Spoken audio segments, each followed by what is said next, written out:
अगर आप यहाँ पर ध्यान से देखिएगा तो हमारे पास जो 2 पोर्ट जो सिस्टम आता है उसमें हम लोगों ने सारे पैरामीटर्स को एक ही बार में लिख रखा है, राइट।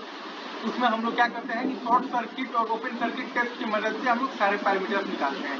पहला आता है हमारे पास V1 बराबर लिखते हैं Z11 I1 plus Z12 I2 और V2 हम लोग लिखते हैं Z21 I1 plus Z22 I2।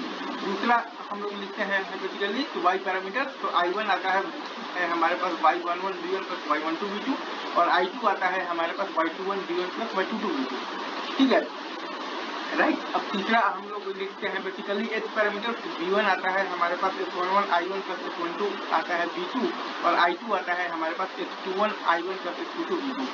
चौथा आता है हमारे पास G पैरामीटर, जिसको कि हम लोग कहते हैं inverse of the H parameter, तो वो आता है हमारे पास I1 बराबर G आता है G11 V1 प्लस G12 और हमारे पास V2 बराबर आता है G21 V1 plus G22 V2, ठीक है।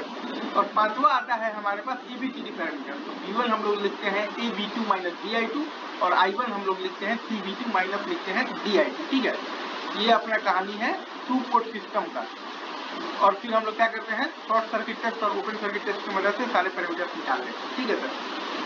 अब हम लोग इन जो पांचों जो पैरामीटर्स हैं, पहला है Z पैरामीटर, दूसरा है Y पैरामीटर, तीसरा है H पैरामीटर, चौथा है G पैरामीटर या फिर हम लोग इसको कहते हैं inverse of the H parameter और पांचवा है हमारे पास ABCD पैरामीटर। इन पांचों पैरामीटर्स पर हम लोग अभी बहुत सारे क्वेश्चन लेंगे। चलिए तो ठीक है, आगे बढ़ते हैं।